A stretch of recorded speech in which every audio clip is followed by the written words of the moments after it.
안녕하세요. 그동안 수요 예배들 저희들이 모이지 못했었습니다. 오늘부터 다시 그동안에 우리 사도행전을 쭉 읽어왔었는데 김기성 목사님 특별 강의 전까지가 사도행전 5장이었습니다. 그래서 계속해서 이어서 사도행전에 대한 말씀을 함께 나누는데 오늘부터 이제 저와 그다음에 박성만 목사님께서 같이 스위치 해가면서 사도행전을 한 장씩 읽고 또 문제 이해하기 위한 이해 문제를 좀 풀고 그리고 그 말씀의 내용을 함께 나누면서 공부하는 그런 시간을 갖도록 하겠습니다.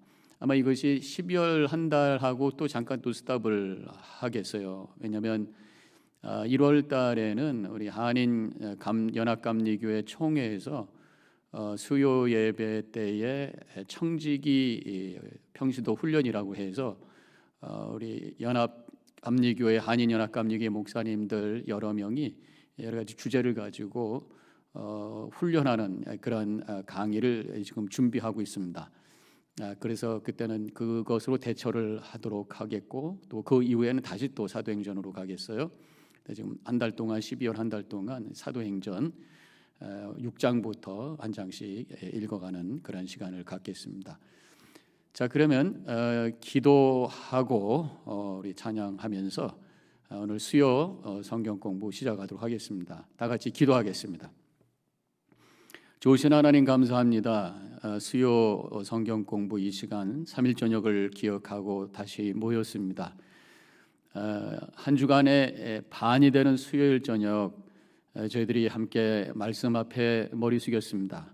하나님의 영께서 진리 영께서 우리의 생각과 마음을 주장해 주시고 또 오늘 함께 나눌 말씀을 통해서 주님의 뜻을 깨닫고 새로 결단할 수 있는 이 시간이 되게 하여 주시옵소서. 오늘 이 한 시간 주님께서 주관하시는 귀한 시간, 마음을 열고 우리의 생각을 열고 주님을 향해 나아가는 거룩한 이 시간이 되게 하여 주시옵소서. 감사하며 예수님의 이름으로 기도하옵나이다. 아멘. 찬송가 412장 함께 부르시겠습니다.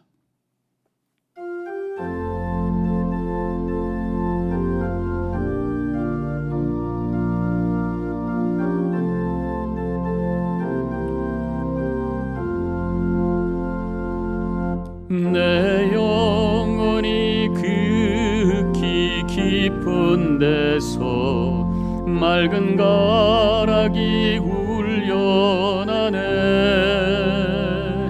하늘 곡조가 언제나 흘러나와 내 영혼을 고이 싸네.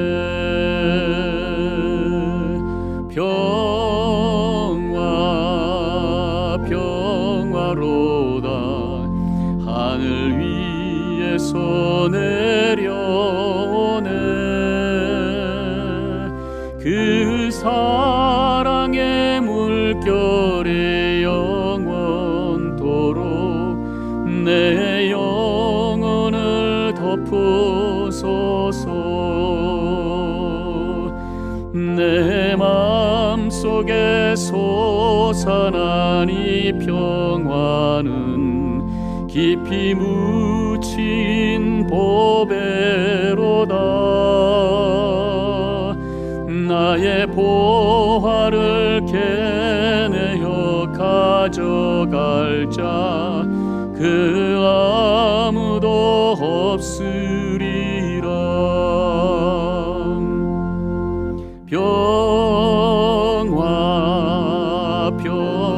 평화로다 하늘 위에서 내려오네. 그 사랑의 물결이 영원토록 내 영혼을 덮으소서. 내 영혼의 평화가 넘쳐남은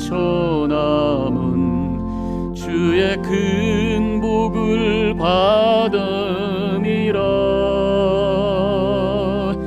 내가 주의 지하로 주님과 함께 있어 내 영혼이 편히 쉬는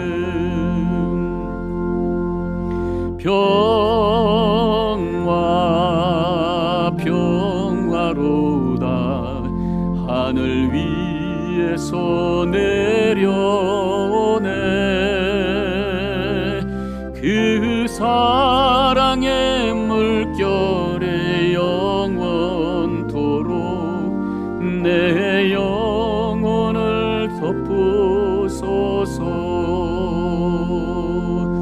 이 땅 위에 험한 길 가는 동안 참된 평화가 어디 있나. 우리 모두 다 예수를 친구 삼아 참 평화를 누리겠네.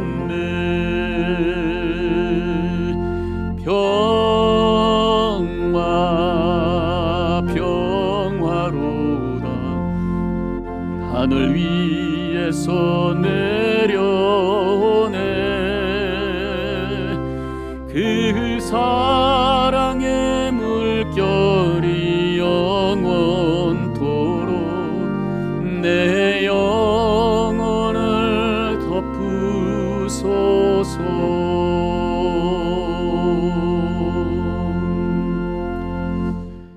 이 시간에는 성경을 함께 드라마 바이블로 듣고 또 읽도록 하겠습니다. 사도행전 6장입니다. 1절부터 15절 함께 성경 읽겠습니다.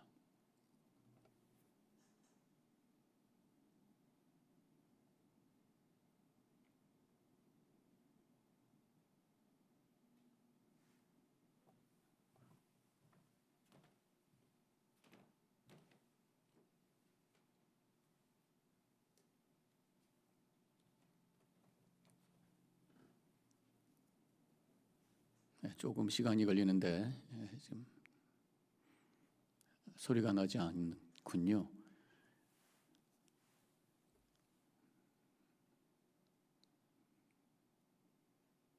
히브리파 사람을 원망하니 12 사도가 모든 제자를 불러 이르되 우리가 하나님의 말씀을 제쳐놓고 접대를 일삼는 것이 마땅하지 아니하니 형제들아 너희 가운데서 성령과 지혜가 충만하여 칭찬받는 사람 7을 택하라. 우리가 이 일을 그들에게 맡기고 우리는 오로지 기도하는 일과 말씀 사역에 힘쓰리라. 온 무리가 이 말을 기뻐하여 믿음과 성령이 충만한 사람 스데반과 또 빌립과 브루고로와 니가노르와 디몬과 바메나와 유대교에 입교했던 안디옥 사람 니골라를 택하여 사도들 앞에 세우니 사도들이 기도하고 그들에게 안수하니라. 하나님의 말씀이 점점 왕성하여 예루살렘에 있는 제자의 수가 더 심히 많아지고 허다한 제사장의 무리도 이 도에 복종하니라. 스데반이 은혜와 권능이 충만하여 큰 기사와 표적을 민간에 행하니 이른바 자유민들 즉 구레네인, 알렉산드리아인, 길리기아와 아시아에서 온 사람들의 회당에서 어떤 자들이 일어나 스데반과 더불어 논쟁할세 스데반이 지혜와 성령으로 말함을 그들이 능히 당하지 못하여 사람들을 매수하여 말하게 하되 이 사람이 모세와 하나님을 모독하는 말을 하는 것을 우리가 들었노라. 백성과 장로와 서기관들을 충동시켜 와서 잡아가지고 공회에 이르러 거짓 증인들을 세우니 이 사람이 이 거룩한 곳과 율법을 거슬러 말하기를 마지 아니하는도다. 그의 말에 이 나사렛 예수가 이곳을 헐고 또 모세가 우리에게 전하여 준 규례를 고치겠다 함을 우리가 들었노라. 공회 중에 앉은 사람들이 다 스데반을 주목하여 보니 그 얼굴이 천사의 얼굴과 같더라.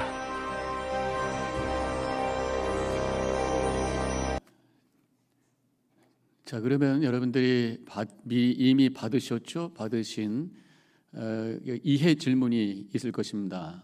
사도행전 6장을 함께 이해하기 위해서 10문제를 드렸는데 그 10문제를 함께 푸는 시간을 갖도록 하겠습니다. 1번, 예루살렘 교회의 첫 갈등으로 인해 7명의 집사를 세우게 되었습니다. 이 갈등의 이유가 무엇인가요? 신학적 갈등? 그 당시에 아직 그런 이슈는 없었습니다.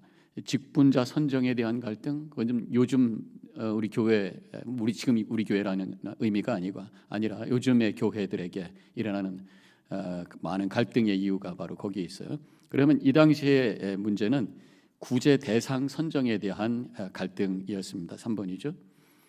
자, 그러면 두 번째로 누구를 원망하는 누가 누구를 원망하는 상황이었나요? 헬라파 유대인들이 히브리파 사람들에게 원망을 하고 있는 그런 상황이었습니다. 2번, 3번 다 해당이 안 되는 내용이죠. 그래서 이제 7 집사를 뽑기로 했는데 그 조건이 되는 두 가지가 있었어요. 3절에 그 두 가지가 나오고 있는데 바로 성령과 지혜가 충만한 사람, 성령과 지혜, 이것이 우리에게 필요한 신령 직분자로서 하나님의 사역을 우리가 맡을 때에 필요한 두 가지로 성경을 통해서 알 수가 있습니다. 4번 질문은 집사를 세운 이유가 뭔가, 그런 질문이죠. 그것은 이제 사도들이 본연의 임무를 다하기 위해서 그렇게 했던 것이죠. 그러면 사도들이 하려고 했던 본연의 임무가 무엇이었는가? 이것을 여기서 질문하고 있는 것이죠. 그것은 바로 기도하는 일과 말씀 사역에 힘쓰기 위해서, 다른 사역은 집사님들에게 맡기고 사도들은 기도하는 일과 말씀 사역에 힘쓰게 하기 위해서 집사님들을 세우게 되었다고 하는 것입니다. 자, 그러면 다음 이름 중에서 7 집사님들과 관계 없는 사람은 그랬어요.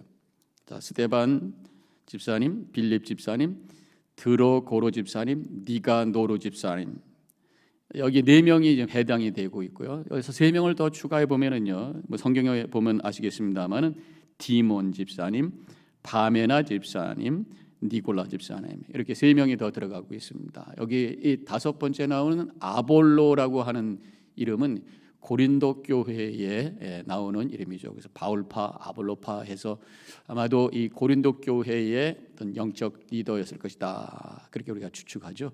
말씀도 잘 선포하는 그런 분이었던 것 같습니다. 6번째 질문, 7 집사를 세울 때에 교회 세웠을 때에, 세우고 나서 그 결과가 교회가 어떠했나요? 그런 질문이에요. 집사님들이 생겨서 더 많은 갈등이 생겼나요? 또 있던 없던 별로 상관이 없었나요? 그렇지 않죠. 7절 말씀에 보면은 교회가 더 성장하게 되었다. 교회의 영적 리더십이 세워졌을 때에 교회에 헌신하는 그러한 리더들이 세워졌을 때 교회는 이렇게 더 크게 부흥하게 된다라는 것을 가르쳐 주고 있습니다. 7번, 스데반과 논쟁했던 사람들과 관계 없는 사람들은, 그런 말씀이잖아요.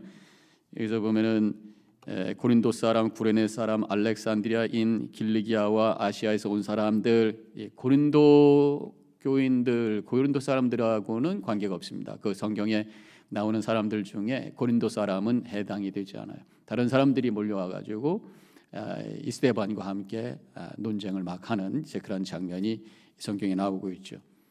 자, 8번 질문, 아래의 빈칸을 채우세요. 그랬습니다. 스데반이 뭐와 뭐로 말함을 그들이 능히 당하지 못하여, 뭡니까? 지혜와 성령으로,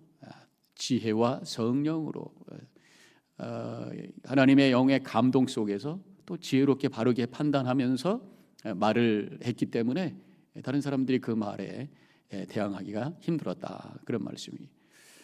자, 9번, 스데반이 공회에서 신문 받을 때에 매수된 거짓 증인들이 한 말이 무엇인가요? 스데반 집사님이 거짓말했다, 남의 것을 훔쳤다. 성경에 나오는 내용은 3번이죠.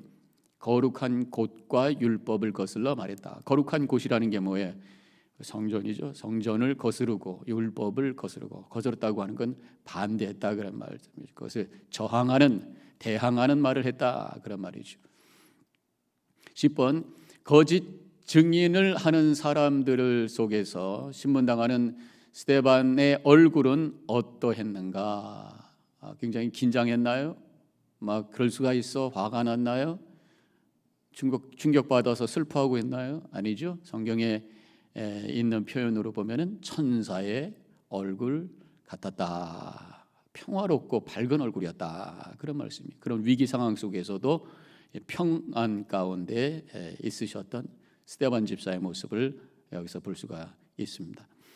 자, 그러면 전체 내용을 지금 가렸지만 제가 잠깐 읽어드리면, 교회가 세워지고 구원받은 자들이 많아지게 되면서 인간적인 문제들이 생기게 되었습니다. 또 한 가지는 이 문제를 해결하기 위해서 7 집사를 세우게 되는 거죠. 그리고 이제 7 집사님 중에서 스데반 집사님의 사역과 또 그가 잡혀서 신문당하는 어려움 가운데 있는 얘기가 이제 이어지고 있는 것이 오늘 사도행전 6장 전체의 내용인 것입니다. 자, 그러면 이제 오늘 내용을 좀 구체적으로 살펴보도록 하겠습니다. 자, 오늘 말씀에서는 이 갈등 속에 있는 예루살렘 교회를 우리가 알 수가 있어요. 사람들이 모이는 곳은 항상 갈등이 크고 작게 있게 되어 있습니다. 왜냐하면 사람들은 다 자기 생각이 있거든요. 또 생각이 다 다르거든요. 뭐 생각하는 방법도 다르고 백그라운드도 다르고 여러 가지 신념도 다르고 또 뭐 성격도 다르고 기질도 다르고 여자고 남자고 또 나이 많고 적고 다양한 사람들이 모이기 때문에 의견들이 충돌될 수 있고 여러 가지 갈등이 올 수 있는 것이 우리의 현실입니다. 근데 갈등이 없는 그런 평화로운 그런 공동체, 교회를 우리가 기대하고 있잖아요. 그런데 오늘 이 초대교회, 사실은 최초의 교회죠. 예루살렘 교회. 성령의 강림하심 속에서 베드로의 설교에 은혜받고 모여있는 그 사람들이 모여서 시작된 최초의 교회까지도 갈등하고 있다고 하는 것입니다. 예수님과 함께 공생의 3년 동안 사역을 하면서 예수님을 만났던 분들이 리더가 된 그 교회, 또 성령의 강림을 처음으로 체험하면서 엄청난 역사가 일어났던 그 경험을 했던 사람들이 모여있는 120명이나 모여있던 그 교회임에도 불구하고 갈등하고 있는 모습을 본다는 것이죠. 그래서 우리 안에 갈등이 있다고 하는 것 자체를 우리가 어떻게 할 수는 없는 거예요. 인정해야 된다는 것입니다. 많던 적던 뭐 두 사람이 살고 있는 그 부부 관계에서도 뭐 쉽게 그 갈등이 많이 있잖아요. 뭐 쉽게 그대로 하나가 되나요? 서로 다른 백그라운드에서 만났기 때문에 서로 또 갈등하면서 또 맞춰가는 과정이 우리의 인생의 과정이고, 교회도 마찬가지죠. 다양한 분들이 함께 모여서 서로 다른 이러한 생각들을 함께 맞춰가는, 갈등에 대해서 잘 그것을 소화해 나가는 이 과정이 개인적인 인생이고 인생의 여정이고 또 교회의 삶이라 말할 수가 있습니다. 그런데 문제는 갈등이 없을 수는 없는데, 문제는 갈등에 대해서 어떻게 우리가 응답하느냐, 이게 중요한 것이에요. 갈등에 대해서 어떤 사람들은 더 그 갈등을 증폭하는 사람이 있어요. 조그만 것을 크게 만드는 사람이 있어요. 국지전을 전면전으로 만드는 사람이 있어요. 뭐 호미로 캘 수 있는 것을 그냥 뭐 큰 브루도저를 가지고 밀게 되는 그런 상황이 될 수도 있겠죠. 그래서 똑같은 갈등도 이렇게 증폭시키는 경우가 있고, 그 갈등을 또 작게 만드는 경우도 있단 말이에요. 그건 지혜롭기 때문에, 그것을 잘 소화할 수 있는 능력이 있기 때문에 그렇게 가능할 수 있다고 하는 것입니다. 다시 말씀드리지만 우리가 살고 있는 이상, 이 세상에 살고 있는 이상 갈등으로부터 자유할 수는 없어요. 그런데 그 갈등을 어떻게 소화해서 살아가는가, 이것이 우리에게 주어진 삶의 책임이다, 또 현실이다, 이렇게 말씀을 드릴 수가 있습니다. 이 교회 갈등에는 두 가지 환경이 있을 수가 있습니다. 한 가지는 교회가 정체될 때에 생기는 현상이라고 할 수가 있어요. 교회가 성장이 멈춰지고 사역의 활력을 잃어가기 시작할 때에 중요한 것들이 사라지기 시작하니까 자그마한 것 가지고 씨름하기 시작하는 거죠. 교회가 교회로서의 역할을 막 못하게 되니까 뭐 그냥 감정적인 문제, 자그마한 어떤 인간적인 관계의 문제, 이걸 가지고 씨름하면서 그게 교회 전체의 문제가 되는 것처럼 들 수가 있다고 하는 것이. 제가 언젠가 영화를 하나 봤는데, 그 영화에서 이제 그 악당을 쫓아가는 범선, 큰 배의 이야기입니다. 그런 악당의 배를 이제 이 사람들이 이제 쫓아가는 거예요. 그래서 찾아가서 그 악당들을 물리쳐야 되는데, 이 범선이니까 바람이 불어야 되잖아요. 근데 바람이 멎어버렸어요. 그래가지고 어느 섬으로 들어가가지고 거기서 숨어서 바람이 올 때까지 기다리고 있는 거예요. 근데 거기 수백 명의 남자들이 있잖아요.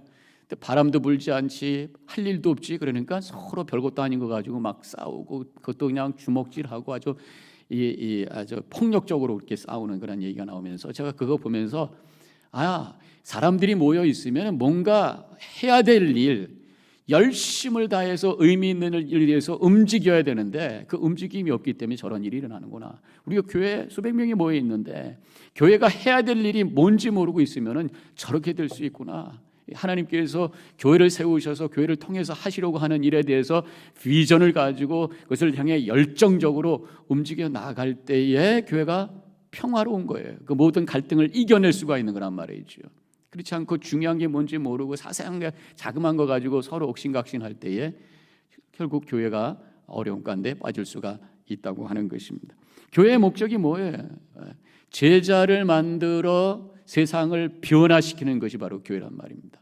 그래서 한 사람 한 사람이 믿음 안에서 예수님의 제자로 잘 성장할 수 있도록 훈련해야 돼요. 열심히 성경 읽고 공부하고 기도하고. 그래서 좀 땀이 흘러져야 돼요. 그냥 교회 와서 너무 편하게만 신앙생활 하려고 하지 마세요. 훈련 받아서 믿음이 성장해야 된단 말이죠. 그래서 제가 이것도 합시다 저것도 합시다, 성경을 여행하다, 수요일 예배, 뭐 또 특별 새벽기도 자꾸만 하는 것이 훈련이에요. 훈련. 근데 훈련 받아서 거기서 끝나는 것이 아니라 세상을 바꾸는, 이 세상에 거룩한 영향력을 끼치는, 복음을 증거하고 하나님 나라를 세우는 일을 위해서, 선교를 위해서 우리가 헌신하기 위해서 이렇게 훈련하는 거예요. 이런 일이 계속해서 움직여질 때에 교회는 미래를 향해 나가게 되고 갈등이 사라지고 하나님의 귀한 일을 이루는 기쁨 가운데 우리가 교회를 세워갈 수가 있겠다고 하는 것입니다. 우리 뉴저지 연합재단은 그런 교회가 되어야 될 줄로 믿습니다. 자, 그래서 지금 이 갈등의 내용이 뭔가라고 하는 것을 보면은 지금 헬라파와 히브리파 사이에 갈등이 1절에 이렇게 나와 있습니다. 그때에 제자가 더 많아졌는데 헬라파 유대인들이 자기의 과부들이 매일의 구제에 빠짐으로 히브리파 사람들을 원망하니. 이 헬라파 사람들이 누구예요? 유대 밖에 외국에 살다가 들어온 사람들입니다. 그러니까 이민 갔다가 다시 역이민해서 들어와서 그러다가 이제 예루살렘에 있다가 신앙생활을 하게 돼서 교회에 들어온 사람이란 말이죠. 그리고 히브리파 사람들은 대대손손 유대에 남아가지고 살았던 사람들, 쉽게 얘기하면 터줏대감들이죠. 텃세를 부리는 거예요. 히브리파 사람들이. 그러니까 지금 헬라파 사람들이 화가 나가지고 지금 구제 대상을 자꾸만 히브리파 과부들에게만 구제를 해주는 거예요. 헬라파 과부들이 자꾸만 그 대상에서 빠지니까 it's unfair 그러면서 서로 갈등하는 이제 그런 상황이 되었다고 하는 것입니다. 여기서 우리는 이 성장하는 교회에서 일어나고 있는 그런 어떤 갈등의 현상을 볼 수가 있어요. 아까 제가 말씀드렸을 때는 처음에 이 교회가 갈등이 오는 경우는 교회가 정체됐을 때라는 말씀을 드렸잖아요. 그런데 지금 초대교회 예루살렘 교회는 정체된 교회가 아니라요, 폭발적으로 성장하는 교회입니다. 3,000명, 막 5,000명 그런 상황 속에 있을 때 사람들이 갑자기 모이니까 어떤 질서가 없는 상황 속에서 서로 파벌이 생기고 갈등하는 그런 모습이 여기서 나오고 있는 것입니다. 우리가 보통 교회에도 보면은 이 성장할 때 이 성장통이라고 하는 게 있습니다. 그래서 보통 성장하는 교회들이 겪고 있는 이 갈등이 뭐냐면 올타이머들하고 뉴타이머들하고의 갈등이라고 할 수 있어요. 교회를 오래 지켜왔던 성도님들, 근데 오래 있다 보니까 좀 이제 뒤로 이렇게 물러가서 좀 팔짱 끼고 빼껍되어 있는 그런 상황이죠. 그런데 이제 새로운 분들은 오셔서 막 새롭게 새로운 마음을 가지고 열심히 앞서서 교회 사역을 합니다. 근데 이제 오래된 분들이 뒤에서 이 사람들이 지금 뭐 하는 거야? 이 교회에 온 지 얼마 안 됐는데 너무 앞에서 나서는 거 아니야? 그러면서 뒤에서 이제 기분 상해하는 거죠. 그러면 또 새로 오신 분들은 열심히 하는데 뒤에서 뭐라고 얘기하고 뭐 팔짱만 끼고 있으니까 이 사람들 뭐 하는 거야? 오래 다녔다고 하면서 아무것도 안 해? 뭐 이러면서 서로 갈등할 수 있는 것이 성장하는 교회들에게 일어날 수 있는 갈등이라고 하는 것입니다. 그래서 제가 뭐 성장하는 교회 목회를 쭉 해왔습니다만은 이런 말을 많이 들었던 것 같아요. 뭐 굴러 들어온 돌이 박힌 돌을 뭐 빼내는 거야, 뭐 이런 얘기들을 몇 번 들었던 것 같은데 교회 안에서는 그런 얘기가 있어서는 안 돼요. 이것은 무슨 클럽도 아니고 인간의 어떤 모임도 아니고요. 하나님의 가족들이 모여 있는 신앙의 공동체, 그리스도의 몸이라고 하는 것을 우리가 잊어서는 안 됩니다. 먼저 왔건 나중에 왔건 그게 중요한 게 아니죠. 우리는 모두 다 하나님을 아버지라고 고백하는 형제 자매라고 하는 것을 잊지 아니하고 서로를 축복해 줘야 돼요. 생각 좀 한번 해보세요. 가족 중에서 제일 나중에 태어난 막내가 너는 나중에 태어났는데 집에서 조용해, 그렇게 합니까? 가족은요, 제일 마지막에 태어난 막내를 가장 사랑하게 되어 있어요. 내리사랑이라고 그래가지고요, 막내가 사랑을 제일 많이 받아요. 부모님들한테, 형한테, 누나에게 제일 사랑 많이 받는 게 막내. 교회가 바로 그겁니다. 교회에 새로 들어온 지 얼마 안 된 분들 적응하도록 도와주기 위해서 온 교회가 사랑해주고 돌보는 뭐 이러한 모습이 있을 때에 교회는 갈등을 극복하고 하나님께서 원하시는 아름다운 신앙의 공동체로 세워지게 되는 줄로 믿습니다. 그래서 이 성장하는 교회는 새로운 분들을 품고 세우면서 그분들이 일할 수 있는 공간을 넓게 만들어주는 교회예요. 그래서 이번에 우리가 40일 특별 새벽 성회하면서 유재동 목사님께서 몇 번 말씀하셨던 것 같은데, 함께하면 오래 갑니다, 그런 말씀하셨던 것 같아요. 함께 가면 멀리 갑니다. 함께하면 멀리 갈 수 있어요. 저는 또 이렇게 말씀하고 싶습니다. 함께하면 풍성해집니다. 또 함께하면, 또 함께 교회를 세워가면 그 교회가 튼튼한 교회가 되는 줄로 믿습니다. 그래서 우리가 함께 교회를 세워갈 수 있는, 마음을 열고 서로를 품으면서 함께 교회를 세워갈 수 있는 그런 신앙 공동체가 되어야 되는 것이죠. 자, 이래서 예루살렘 교회가 갈등이 있는데, 아까도 말씀드렸던 것처럼 갈등은 있을 수가 있단 말이죠. 그런데 그것을 어떻게 해결하느냐라고 하는 것이 중요하다고 하는 것입니다. 그래서 예루살렘 교회가 이 갈등을 해결하기 위해서 노력을 하죠. 제일 먼저 했던 것이 함께 이 문제를 해결하기 위해서 모이게 됩니다. 2절에 보면은 12사도가 모든 제자를 불러 이르되, 다 불러 모아요. 12사도가 제자라고 하는 것은 다 성도들을 얘기하는 거죠. 그 당시에. 그래서 모여가지고 이 문제를, 이런 우리가 문제 있는데 이것을 어떻게 해결할 것이냐, 서로 함께 커뮤니케이션을 하고 있는 것을 보게 됩니다. 두 사람이 갈등할 때에 한 사람이 중재를 해요. 근데 이 사람이 이쪽 가서 이 말하고 저쪽 가서 저 말하면은 나중에 문제가 더 커지게 되는 경우가 있습니다. 뭐 중간에서 서로 보기 전에 좋은 이렇게 준비를 시키는 것도 중요하지만, 결국 문제가 해결되기 위해서는요, 두 사람 모으고 그 다음에 중재하는 사람이 함께 세 사람이 모여서 대화하는 것이 the best way죠. 그래서 지금 초대교회도 그렇게 서로 대화를 하면서 문제를 풀어갈 수가 있는 것입니다. 그렇기 때문에 교회에서도요, 참 소통이라는 단어, 우리 커뮤니케이션, 서로 통하는 것, 이것이 굉장히 중요하잖아요. 교회의 소통은 두 가지 차원이 있다고 생각합니다. 수직적인 차원, 교회의 리더십과 또 목회자와 성도들 간의 어떤 소통. 제가 우리 성도님들과 소통하기 위해서 여러 가지 방법을 사용하고 있는데, 그 중에 하나가 담임 목사 코너예요. 우리 주보에 보면 담임 목사 코너를 제가 매주일 이렇게 빽빽하게 쓰고 있는데, 거기엔 중요한 교회에 돌아가는 얘기들이 많이 들어가 있습니다. 이모레가 끝나면은 그 중요했던 어떤 결의 사항이라든가 대화했던 내용을 제가 거기 넣어 놓습니다. 그 외 여러 가지, 또 개인적인 제 어떤 그 상황도 말씀을 드리기도 하고요. 그런데 보니까 특별히 요새 팬데믹 상황으로 우리가 교회에 모이지 못하다 보니까 이 커뮤니케이션이 굉장히 어려움이 있어요. 그래서 여러분들은 이 담임 목사 코너를 잘 읽으셔야 돼요. 이거 안 읽으시니까 어떻게 돌아가는지 몰라요. 제가 6월 달에 이사를 했는데 개인적으로 몇 분 얘기하다 보니까 제가 이사한 거를 모르시는 분들이 있더라고요. 담임 목사 코너를 읽지 않으셔서 그런 거예요. 시시콜콜 예배 시간에 광고 시간에 이것저것 다 얘기할 수가 없으니까 그렇게 글로 이렇게 내보낼 때 잘 읽으시기 바라겠습니다. 그리고 또 한 가지는 지금 우리가 임원회의 모든 회의록을 구글 드라이브에다가 올려놨어요. 구글 드라이브는 그 패스워드가 필요하니까 교회 게시판에 와서 그걸 보시고 찾아 들어가시면 돼요. 여기 모든 교회 자료들이 다 들어가 있습니다. 그래서 이 소통이라고 하는 것은 일방적인 것이 아니잖아요. 함께 말하는 사람도 있고 들으려고 하는 사람이 있어야 돼요.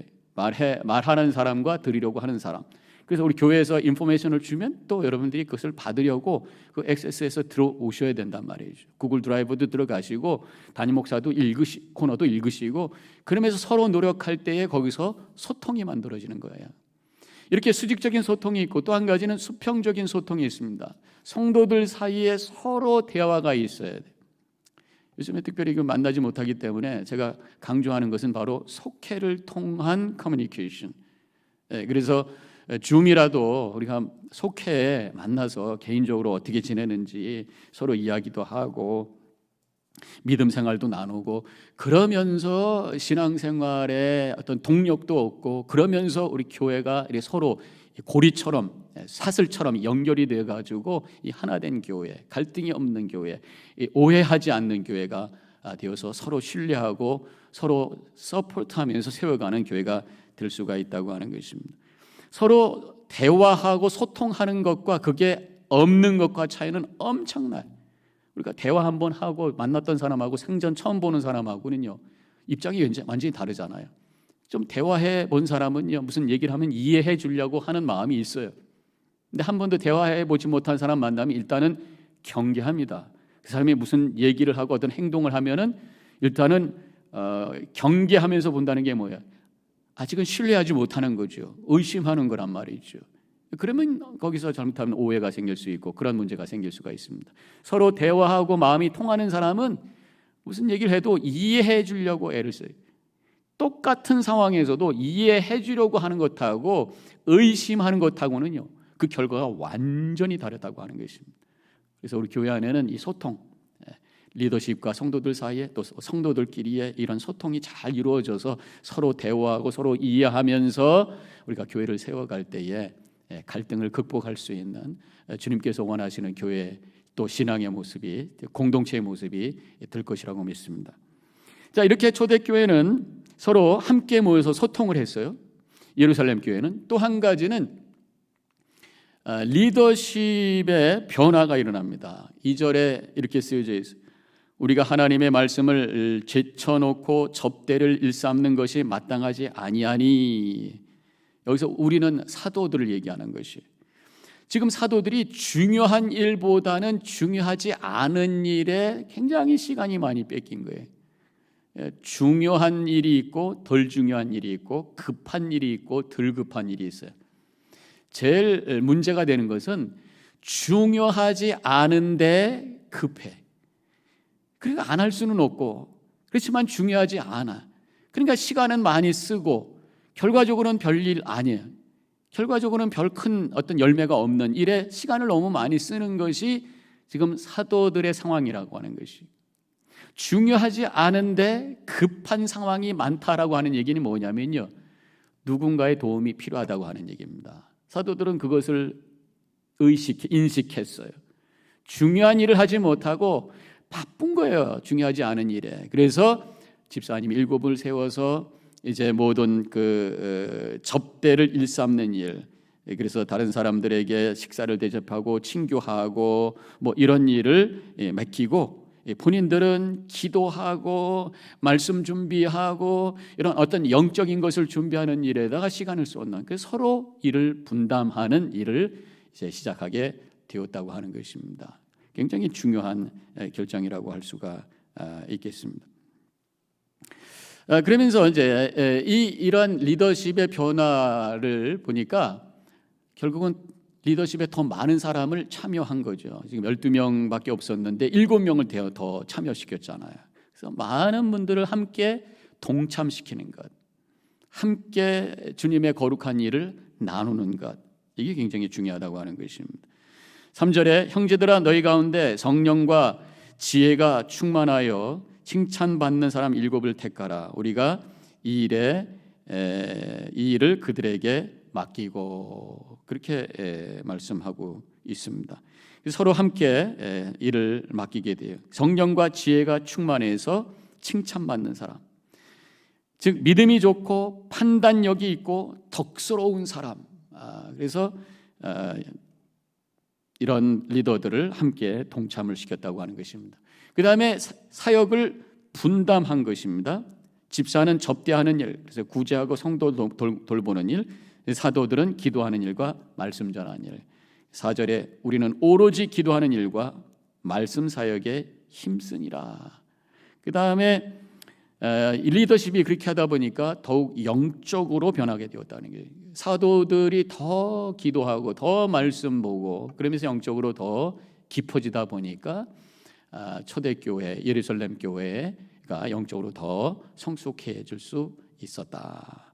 이것이 이제 오늘 본문에 나오는 말씀인 것이에요. 자, 그다음에 오늘 말씀의 이제 마지막 세 번째 부분은 그 7 집사님 중에 한 분인 스데반 집사님에 대한 말씀이죠. 영적 리더십이 어떤 건가라고 하는 것을 예를 들어서 우리가 이 스데반 집사님을 통해서 알 수가 있습니다. 7분에 대한 모든 이야기가 나와 있지는 않아요. 2분만 나오죠. 스데반 집사님하고 빌립 집사님. 다른 분들은 일을 안 했다는 얘기입니까? 일하셨겠죠. 네, 아마 이 2분이 대표적이기 때문에 우리에게 소개를 했다고 할 수가 있습니다. 근데 이 스데반 집사님은 은혜와 권능이 충만했다. 8절에 보면은 스데반이 은혜와 권능이 충만하여 큰 기사와 표적을 민간에 행하니 영적 권위가 있었다, 그런 말씀이에요. 우리가 지금 집사님, 권사님, 장로님, 목사님 이렇게 신령 직분이 있는데, 신령 직분은 그냥 세상에 있는 어떤 포지션이 아닙니다. 이것은 신령직, 영적인 직분, 즉 영적인 권위가 그 속에서 나와야 돼. 영적인 권위라는 게 그냥 어깨에 힘주고 내가 뭐니까 해야 돼 이런 게 아니라 정말 그분의 인격과 영성으로부터 흘러나오는 그런 어떤 영적 권위, 이런 것이 있어야 된단 말이죠. 그렇게 하기 위해서는 이렇게 은혜와 권능이 충만한, 즉 말씀과 또 기도를 통해서 영적으로 깊어짐으로 세워지는 영적 권위, 이것이 우리에게 있어야 된다고 하는 것이에요. 그 다음에 스데반 집사님은 지혜와 성령으로 말씀했다. 10절에 이렇게 쓰여져 있어요. 스데반이 지혜와 성령으로 말함을 그들이 능히 당하지 못하여. 이미 3절에 나와 있었던 이 집사의 자격이 있었습니다. 바로 지혜와 성령이 충만한 사람 그랬잖아요. 바로 그러한 사람이라고 하는 것을 여기서 보여주고 있는 대목이라고 할 수 있겠고, 이 지혜와 성령으로 말을 하고 있다. 저는 여기서 깨닫는 것이 우리의 언어가 그 사람의 지혜와 성령, 즉 영성을 드러내는 방법이구나. 그의 말 속에서 그 사람의 영적 권위와 영성이 드러난다, 그런 말씀이죠. 말을 한번 해보면요, 어떤 분하고 대화를 해보면은 굉장히 힘든 분이 있어요. 말할 때 보면은 막 비난적으로 얘기하고 정죄하는 식으로 얘기하고 잘못한 것만 찾아서 얘기하고 굉장히 마음을 아프게 하고 피곤하게 하는 그런 대화를 하는 분이 있습니다. 어떤 분은 대화를 해보면 편안합니다. 격려해주고 받아주고 응답해주고 아주 경청해주고 위로해주고 또 얘기하고 싶고 또 얘기하고 싶고, 이 영적 권위를 가진 신령직분을 가진 이런 분들은 이 말을 통해서 그 어떤 영성이 흘러가도록 해야 돼요. 그래서 이 주변에 있는 분들이 어떻게 내 말에 대해서 반응을 하는지를 잘 살피셔서 우리 자신을 한번 진단해 보셔야 된다고 하는 것입니다. 그리고 말을 우리가 함부로 해서는 안 됩니다. 가벼운 말을 해서는 안 돼. 실수하는 말 해서는 안 됩니다. 있지도 않은 얘기 해가지고 어려움을 당하게 해서는 안 됩니다. 그래서 말할 때 반드시 3개의 관문을 통과해라. 제가 누누이 말씀을 드리잖아요. 사실인지 확인하시고요.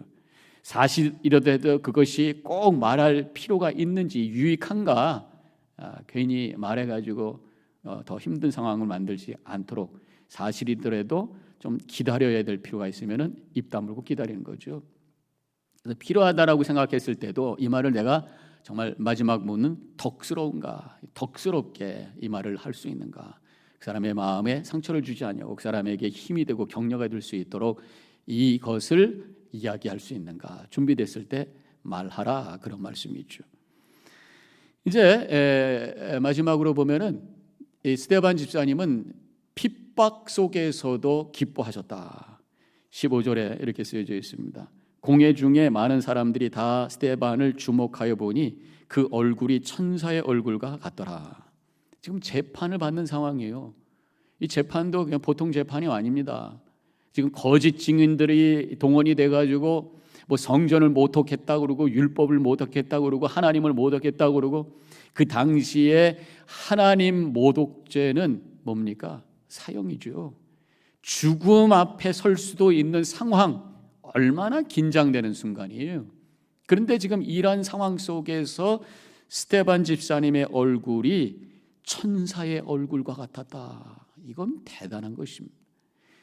여러 가지 위협이 되는 그런 상황 속에서 하나님께서 주시는 평강으로 흔들림이 없이 밝은 얼굴로 그들을 바라보고 있었다라고 하는 것입니다. 죽음을 초월하는 그러한 믿음과 영성을 가진 분이었다고 하는 것을 여기서 볼 수가 있어요. 우리가 어려움이 오면은 얼굴이 변하잖아요. 걱정, 근심, 수심이 가득 찬다고 그러잖아요. 물론 처음에는 어려울 수가 있어요. 충격을 받으면 흔들릴 수가 있습니다. 그러나 그 모든 문제를 가지고 주님 앞에 나아가고 믿음으로 그것을 소화할 때에 우로부터 주시는, 하나님께서 주시는 평강으로 우리의 심령이 채워지면서 그것을 이겨내며 주님을 바라보면서 우리가 소망 가운데 나아갈 수 있는 것이 바로 믿음 아니에요. 스데반 집사님은 그런 믿음을 가지셨다고 하는 것입니다. 그래서 성경에도 이런 말씀이 나와요. 베드로전서 1장 6절에서 너희가 이제 여러 가지 시험으로 말미암아 잠깐 근심하게 되지 않을 수 없으나 오히려 크게 기뻐하는도다. 처음에는 어려움이 왔을 때 잠깐은 근심할 수 있다. 그러나 결국 하나님의 말씀을 기억해내고 주님 앞에 기도하면서 주님의 그 마음이 느껴지고 모든 것을 주님 앞에 맡기면서 와지는 자유함 가운데 오히려 그 속에서 하나님의 은혜를 발견하고 기뻐할 수 있는 그러한 삶을 사는 것, 이것이 바로 성숙한 믿음의 소유자라고 하는 것을 이 말씀을 통해서 보게 됩니다. 바로 이것이 깊은 영성의 증거라고 하는 것입니다. 깊은 영성을 가진 사람은요, 어려움이 와도 시험에 빠지지는 않아요. 오히려 고난 때에 그의 믿음이 드러나게 돼 있어요. 상황을 초월하는 모습을 보여줄 수 있단 말이에요. 죽음의 위협 속에서도 밝고 평화스러운 모습이 드러나게 된다고 하는 것이죠. 교회는 문제가 있을 수가 있습니다. 또 개인의 삶에도 여러 가지 문제가 있을 수가 있어요. 근데 문제는 해결하라고 있는 거라는 것을 우리가 기억하면서, 근데 그 해결하는 방법은 우리 믿는 자들은 세상과 다르죠. 정치적으로 돈으로 해결하는 것이 아니라 믿음으로, 기도로, 성령의 능력으로 해결하는 것입니다. 아플 때에 이제 한방에 가보면은 침을 놓게 되죠. 이게 침이라고 하는 것은 아픈 데를 놓기도 하지만 대개 보면은 경점이라고 그래가지고 아픈 데하고는 관계없는 자리에다 놓을 때도 있어요. 마찬가지로 우리가 삶의 여러 가지 도전이 오고 어려움이 왔을 때 그 문제만 갖고 씨름할 것이 아니라 정말 중요한 곳, 그것을 회복하게 하는 영적인 경점을 찾아야 된단 말이에요. 그것이 바로 하나님 앞으로 가는 것인 줄로 믿습니다. 주님 앞에 무릎 꿇고 주님을 바라보며 기도하고 말씀을 붙들고 나아갔을 때에 우리 가운데는 여러 가지 아픔과 갈등의 문제가 해결이 되고 주님께서 주시는 평강으로 충만하게 채워지게 될 줄로 믿습니다. 자, 오늘 이렇게 최초의 교회였던 예루살렘 교회가 여러 가지 도전이 있고 갈등이 있을 때 이 문제를 어떻게 해결하는가라고 하는 것을 오늘 말씀을 통해서 배웠어요.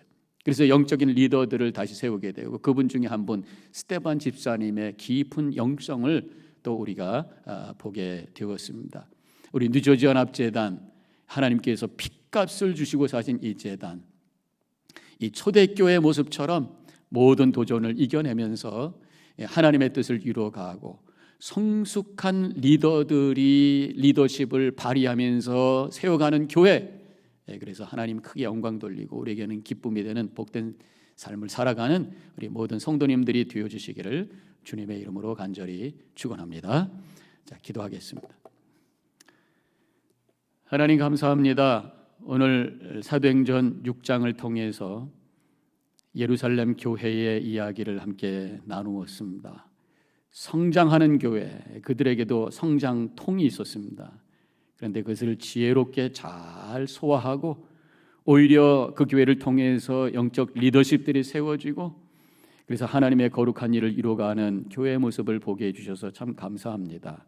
우리 뉴저지연합재단 이곳에 예수님께서 핏값을 주시고 사셨는데 흔들림이 없이 모든 것을 잘 소화해 나가며 하나님 나라를 세워가며 하나님께 쓰임받는 재단으로 영광 돌리는 저희들 되게 하여 주시옵소서. 오늘 참여한 우리 교회의 영적 리더들에게 큰 은혜 허락해 주시고 그러한 영적 책임을 다시 한번 경험하게 해주시고 깊은 영성의 소유자로 영적 권위를 가진 자로 하나님 앞에 쓰임받는 은혜 통로로 쓰임받는 우리 모든 성도님들 영적 리더들이 되어지게 하여 주시옵소서. 이제는 우리 주 예수 그리스도의 은혜와 하나님 아버지의 극진하신 그 사랑과 성령의 감화감동 교통하심이 결단하고 나아가는 이 자리에 있는 모든 성도님들 머리 위에 지금부터 영원히 함께 하시기를 간절히 축원하옵나이다. 아멘.